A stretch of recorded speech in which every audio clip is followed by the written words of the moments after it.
Olá, estamos começando hoje uma nova série de mensagens em nossa igreja. Vamos falar sobre fé cristã na esfera pública.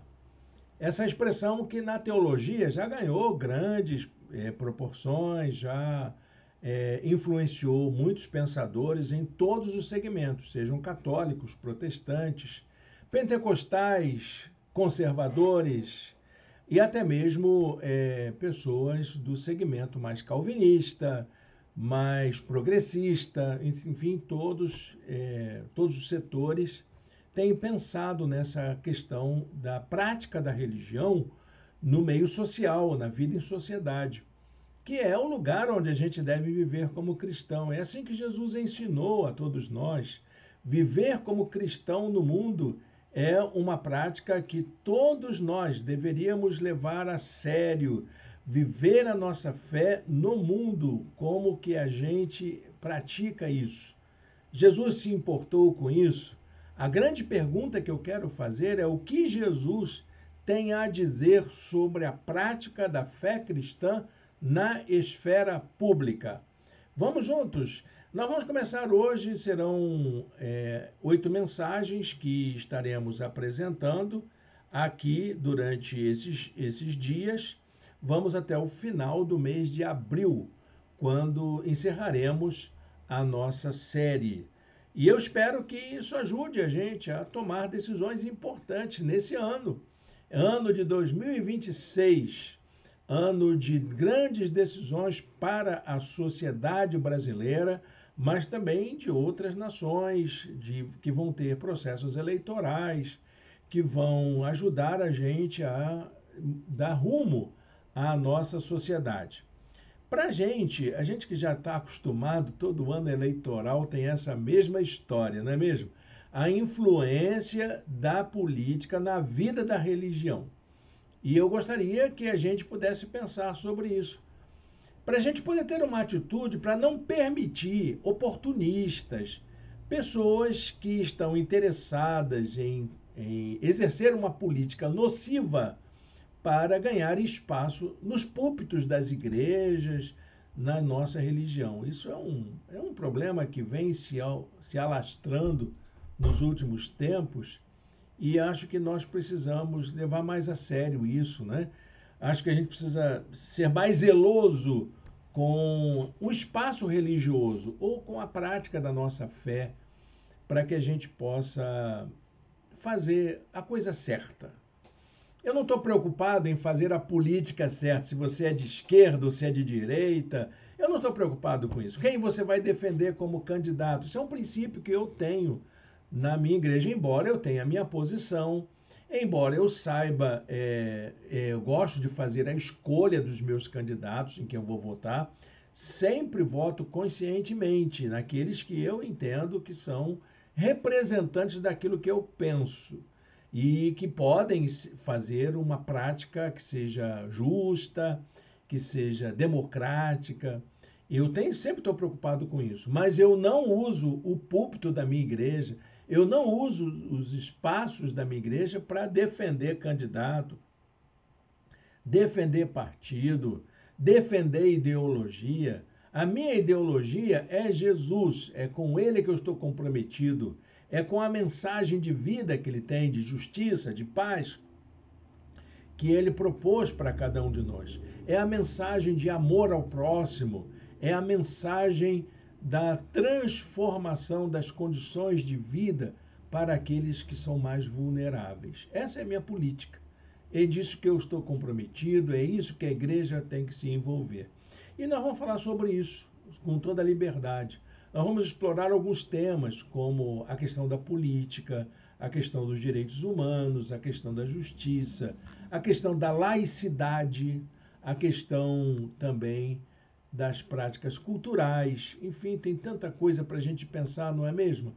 E nós vamos começar hoje falando sobre política, sobre a fé cristã e a política. O que Jesus tem a dizer sobre fé cristã e política.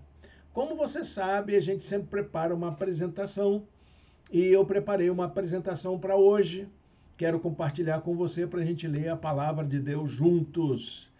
Vamos lá. Fé Cristã e Esfera Pública é a série de mensagens. O que Jesus tem a dizer sobre isso? O que Jesus fala sobre a fé cristã na esfera pública? A mensagem de hoje vai ser sobre a questão da política. O que Jesus tem a dizer sobre fé cristã e política? O que ele tem a dizer sobre isso? Então, nós vamos fazer a leitura da palavra de Deus. Eu escolhi um pedacinho de um versículo para ser o provocador da nossa reflexão de hoje. Ele encontra-se em Mateus capítulo 20, verso 26. Jesus diz: não será assim entre vocês. Jesus está tratando de um assunto político dentro do seu corpo de discípulos. E ele diz que os governos fazem isso.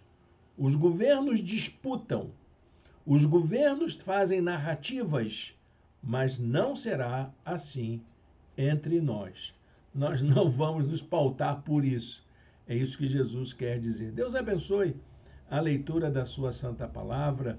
Eu quero deixar uma frase para a gente pensar, para a gente desenvolver, amadurecer durante a nossa reflexão. O que é a política? Muitas vezes a gente ouve palavras muito ruins sobre a política, é uma coisa ruim, é uma coisa podre, é uma coisa que não presta. Muitos dizem isso para nós, mas uma realidade que a gente precisa levar em conta é que a política ela está sendo mal interpretada e até mesmo direcionada para caminhos que fazem mal. Muitos já disseram que se você quiser ser uma pessoa boa, foge da política, mas eu digo que não. Quem não gosta de política vai acabar sendo governado por quem gosta da maneira errada. Entendeu, gente? Eu não voto porque eu não gosto, não acredito. Ok, você vai ser governado por quem quer manipular essa ideia. É isso, é assim, desse jeito. Então eu prefiro ter a minha consciência tranquila de ir lá todas as eleições, sufragar meu voto na urna. E mais, eu gosto de trabalhar em sessão eleitoral. Todos os anos eu trabalho na sessão eleitoral. Eu já passei, inclusive, da idade de obrigatoriedade, mas já fui convocado de novo para a próxima eleição. E eu, se Deus quiser, se eu tiver saúde, se eles me deixarem, eu estarei lá fazendo também a minha participação cidadã nesse processo que eu acho que é importantíssimo, que é a participação do processo democrático do voto. Eu entendo que a política é a arte de viver a vida em comum. É uma lacração, eu sei disso. É um resumo mínimo, é uma minimalização da ideia da política. Política é muito mais que isso. A palavra política vem da ideia de polis, do grego, que era a vida na cidade, a arte de governar a cidade. É assim que ensinava Platão e Aristóteles nos seus textos iniciais sobre a política. Política é a arte de governar a cidade, a polis. Eu quero ir mais além, eu quero me aprofundar nisso, porque não é só a cidade. Quando a gente governa a nossa casa, governa a nossa vida, também tem aspectos políticos aí. Hoje, então, quando a polis ganha a dimensão nacional, quando se governa um país, quando se governa as situações mundiais, as relações mundiais, também ali está a política. Então, eu acho que essa ideia da gente cuidar da vida em comum, do bem-estar comum, isso tem a ver com a nossa condição de vida no mundo, como pessoas que vivem em sociedade, se organizam e buscam soluções para o bem comum. Com essa definição, o que a gente está fazendo? A gente está dizendo que a vida comunitária ela se organiza politicamente, em todos os aspectos. E para isso ela depende do diálogo, da negociação, dos acordos, dos entendimentos, nessa busca do bem comum, no respeito mútuo, na solidariedade. É assim que a política se estabelece como uma forma de organizar a vida em sociedade. Mas quando a política cai nas mãos de pessoas gananciosas, pessoas que têm ódio, pessoas intolerantes, pessoas perversas, a política se torna uma tragédia. Quando os maus governam, isso é uma tragédia para a vida em sociedade. Jesus, ele troca essa ordem da política manipulada por pessoas gananciosas, poderosas e interessadas no poder a qualquer custo. Jesus subverteu a política do seu tempo, apontando novos caminhos para que as pessoas pudessem experimentar a vida, aquela mesma vida que ele propôs como vida abundante.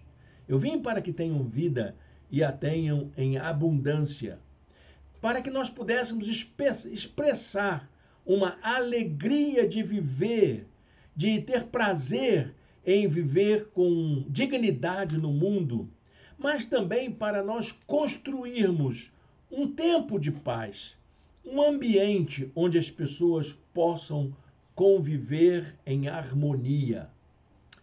Jesus tem uma política, e a política de Jesus consiste em um caminho de libertação, em um caminho de igualdade, em uma prática de partilha. É assim que é a política de Jesus.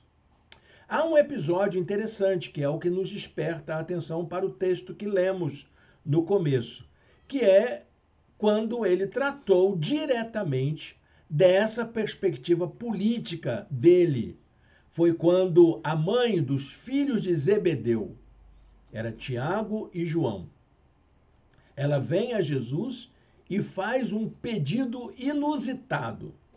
Ela queria que cada um dos seus filhos pudesse se assentar ao lado, um à direita e outro à esquerda, do Senhor no reino celestial. Um pedido completamente fora de contexto. Aqueles discípulos eram de uma família bem-sucedida, acostumados a essa relação econômica, social da sociedade judaica. O pai, o Zebedeu, era um próspero pescador, tinha uma empresa de pesca com empregados. A mãe era uma das seguidoras de Jesus, uma pessoa comprometida. Alguns chamam ela de Salomé. Os próprios filhos, Tiago e João, eram pescadores. Eles faziam parte da empresa de Pedro. Eles trabalhavam junto com Pedro, parceiros de Pedro no empreendimento da pesca, quando Jesus os encontrou. E aí Jesus os chama e para segui-los e se tornarem não pescadores de peixes, mas pescadores de homens. E o mais interessante é que eles abandonaram tudo para seguir Jesus. Eles tomaram uma decisão de se tornarem discípulos de Jesus e fizeram parte do círculo mais íntimo do relacionamento de Jesus. Eram as pessoas mais próximas de Jesus. Mas eles tinham um temperamento impetuoso. E por causa desse temperamento, Jesus chamava Tiago e João de Boanerges. A palavra Boanerges quer dizer filhos do trovão. Você imagina como é que deveria ser o temperamento deles? Às vezes aqueles camaradas iracundos que queriam derramar raio, eles pediram, inclusive, quer que a gente mande raio e trovão para essa cidade impenitente? Jesus, então, chama, gente, que negócio é esse de pedir vingança contra quem não quer o evangelho? Cada um é livre, cada um escolhe o que quer. E aí Jesus, com o bom humor dele, os chama de filhos do trovão. Tiago e João participaram de momentos cruciais da vida de Jesus. Eles participaram lá no Monte Tabor, o Monte da Transfiguração, quando eles viram Jesus resplandecer ao lado da companhia de pessoas misteriosas, que eles chamaram de Elias e Moisés. Eles também participaram do momento de agonia de Jesus lá no Gólgota, quando Jesus orou para que ele pudesse se preparar para a cruz. Tiago chegou a ser chamado de o maior. E João, ele foi identificado na história dos discípulos de Jesus como o evangelista principal. Esse episódio da mãe dos filhos de Zebedeu e do pedido inusitado dela está lá em Mateus capítulo 20, versos de 20 a 28. O pedido ali foi feito pela mãe deles. Mas Marcos, por exemplo, quando registra esse episódio, que está lá em Marcos 10, de 32 a 52, esse pedido é feito pelos próprios discípulos. Inclusive, os discípulos ficam aborrecidos por causa de um pedido tão estranho como esse. Mas Jesus aproveita aquela oportunidade para declarar que ser um seguidor de Jesus não tem nada a ver com busca de poder, não tem nada a ver com ganância, não tem nada a ver com uso de força, que são coisas próprias dessa política institucionalizada que a gente conhece. Muito pelo contrário, o papel daqueles que exercem liderança e autoridade no reino de Deus é o de servir. Jesus diz que o papel da política é o papel de servir, que é um dos critérios que a gente precisa usar. Quem é o político que você vota? Quem é o político que te representa? Ele serve ou ele se serve do poder? Ou ele se beneficia do poder? Jesus disse: quem quiser tornar-se importante entre vocês deverá ser servo, e quem quiser ser o primeiro deverá ser escravo. Mateus 20, versos 26 e 27. Os discípulos de Jesus não deveriam usar das estratégias de dominação política, mas deveriam pautar sua conduta na ética do serviço, na prática do cuidado com o outro. Esse ensino de Jesus sobre política se baseia no fato de que o poder, usado para fins egoístas, ele nos desumaniza, sobretudo quando se trata de um poder religioso. Lembrando aqui de John Stott, quando ele fala que os religiosos maus são os piores. A sede de poder é uma das tentações mais intensas na vida humana. O poder seduz, nasce de um ego inflado, e quando alcançado, realizado, consumado na gente, se transforma em controle do outro, em manipulação do outro. A tentação do poder alcançou ali, naquela ocasião, os discípulos de Jesus. O grupo dos discípulos de Jesus foi contaminado pela tentação do poder. Inclusive ao grupo de relacionamento mais próximo de Jesus. O que os evangelhos, de modo geral, nos mostra é que Jesus, ao tratar desse problema, ele demonstra que tem uma atuação de natureza política. E a gente precisa ser honesto para tratar disso. Precisa ser transparente para falar como que era a prática política de Jesus. Ele foi um político. E ele foi político na medida em que cuidou de pessoas necessitadas prioritariamente. Jesus se importou com quem sofre, com quem enfrenta fome, escassez, opressão, cerceamento da liberdade.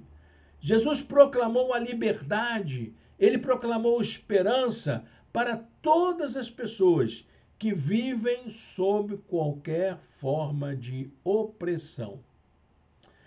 A ação política de Jesus ia contra os discursos conservadores das lideranças tradicionais e se aproximava mais dos movimentos progressistas e revolucionários de sua época.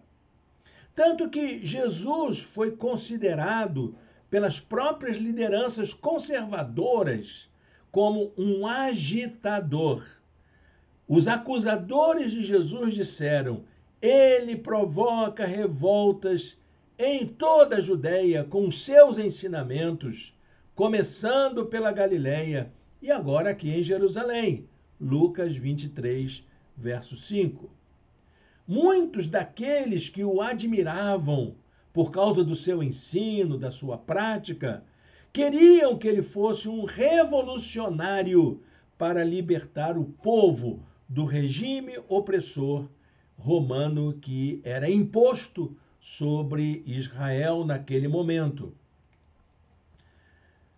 O Evangelho de João diz: Jesus sabia que pretendiam obrigá-lo a ser rei deles, de modo que se retirou sozinho para o monte.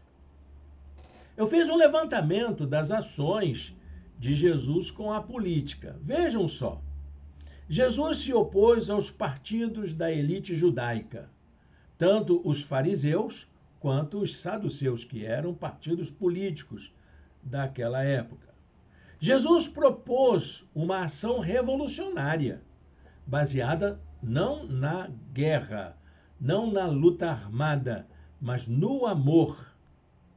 Ele estava se opondo ao partido dos zelotes da época, que eram contrários às forças de ocupação romana e queriam que houvesse um levante contra isso. Jesus condenou a prática de comércio ligada ao espaço religioso. Ele expulsou os vendilhões do templo e chamou a sua casa de oração, para haver uma distinção entre uma coisa e outra. Jesus denunciou a repressão violenta à revolta dos galileus, que Pilatos tentou sufocar.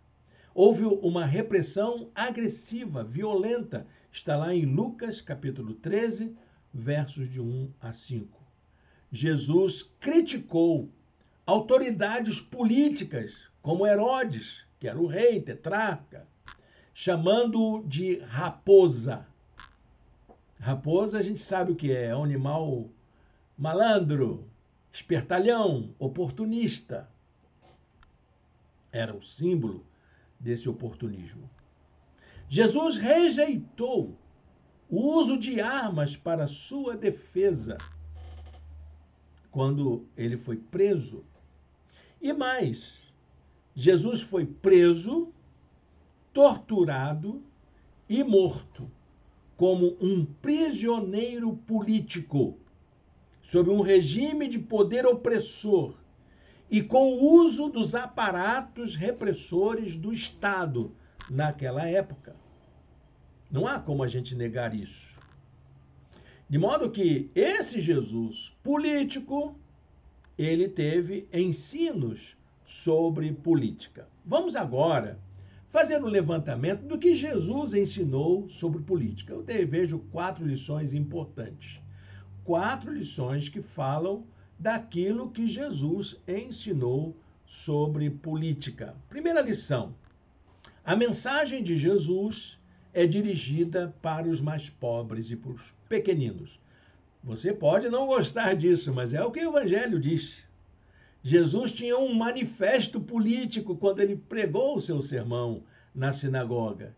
Ele leu o texto de Isaías: o Espírito do Senhor está sobre mim, porque ele me ungiu para pregar boas novas aos pobres. Ele me enviou para proclamar liberdade aos presos e recuperação da vista aos cegos, para libertar os oprimidos e proclamar o ano da graça do Senhor. De fato, a mensagem de Jesus é boa nova para os pobres. Jesus disse que os pobres são bem-aventurados, porque o reino de Deus é deles. Lucas 6:20. Jesus pregou prioritariamente aos pobres, tanto que ele disse para os discípulos de João Batista: voltem a João e contem a ele o que vocês ouvem e veem. As boas novas são anunciadas aos pobres. É a opção preferencial pelos pobres de Jesus. Não é que ele rejeitou os outros, mas ele tinha uma preferência de cuidar dos mais necessitados. Segunda lição política de Jesus. A ação de Jesus era baseada na partilha e na solidariedade. Jesus se importou com os que sentem fome. Ele valorizou a generosidade, abençoou o pouco para saciar a muitos. O maior exemplo é a multiplicação dos pães e dos peixes. 5 pães e 2 peixes nas mãos de uma pessoa pode significar apenas um lanche, uma refeição, um McFish. Mas nas mãos de Jesus podem alimentar uma multidão. O Evangelho de João registra esse milagre. Então Jesus tomou os pães, deu graças, os repartiu entre os que estavam assentados, tanto quanto queriam, e fez o mesmo com os peixes. Depois que todos receberam o suficiente para comer, disse aos seus discípulos: ajuntem os pedaços que sobraram, que nada seja desperdiçado. Terceira lição: a participação no reino de Deus não nos isenta da ação no mundo. Eu sou do reino de Deus, então eu vivo lá no meu castelo, afastado de tudo, no alto de um monte, não quero saber do mundo. Engano seu, porque participar do reino de Deus é fazer uma imersão do mundo. O ensino político de Jesus se baseia numa ação responsável, no respeito à vida comum, às normas da vida em sociedade. Tanto que Jesus ensina numa das suas práticas: deem a César o que é de César e a Deus o que é de Deus. Isso não se refere somente a tributos, se refere a toda a prática, a fazermos aquilo que é comum para a sociedade, mas também, ao mesmo tempo, de forma responsável, fazermos aquilo que é da vontade de Deus. Jesus enfrentou, por causa disso, uma conspiração contra si. Por causa desse ensino, as pessoas, as autoridades, procuravam criticar a Jesus, porque Jesus queria fugir de uma teocracia, de um domínio do secular sobre o religioso e do religioso sobre o secular. Jesus enfrentou, então, uma conspiração para que ele pudesse ser preso por causa do seu ensino. Lucas 20 diz assim: pondo-se a vigiá-lo, os líderes judaicos, eles mandaram espiões que se fingiam justos para apanhar Jesus em alguma coisa que ele dissesse, de forma que o pudessem entregar ao poder e à autoridade do governador. Política, toda ela contra Jesus. A política se voltava contra Jesus. A política institucionalizada. A quarta lição política de Jesus.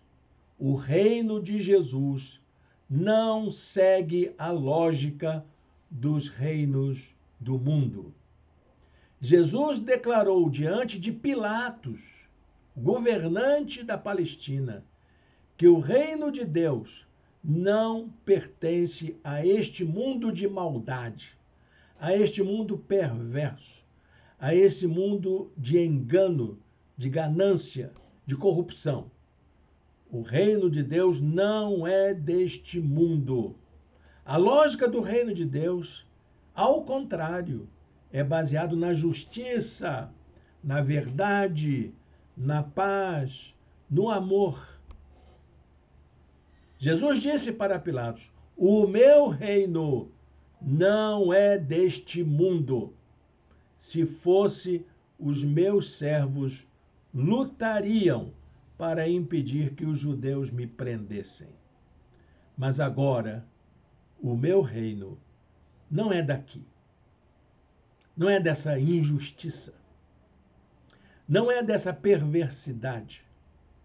O meu reino é o reino de Deus.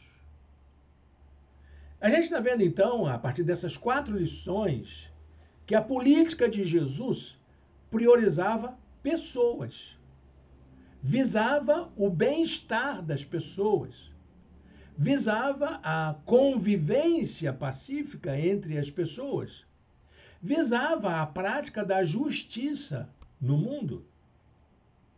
Jesus, então, era um subversivo.